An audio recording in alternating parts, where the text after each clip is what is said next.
Ja mám našu školu rada vďaka tomu, že je menšia a poznáme sa tu každý s každým. Keď je mesiac október, tak sa každý deň pred vyučovaním pomodlíme jeden desiatok ruženca.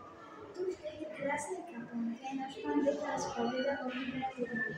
Náš pán dekán taktiež učí náboženstvo tretiakov a pripravuje ich na výber.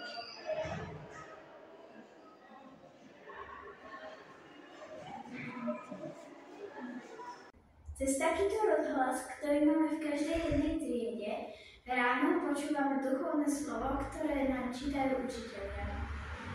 Tu máme čajovňu a tu sa vyučuje biológia, keď sa robí s mikroskopmi.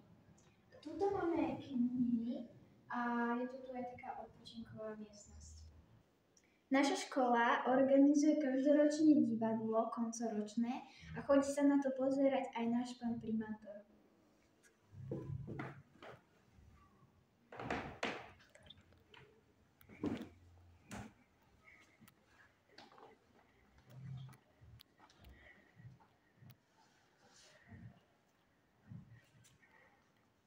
Tu máme jazykovú učebňu. Učíme sa tu angličtinu od 1.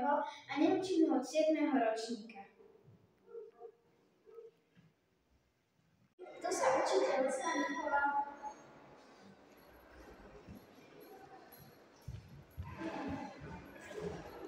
V tejto stránky si môžete vhodiť papierik so žiadaním o denár školy. Denár školy získavajú žiaci z 2. stupňa za všelijaké aktivity.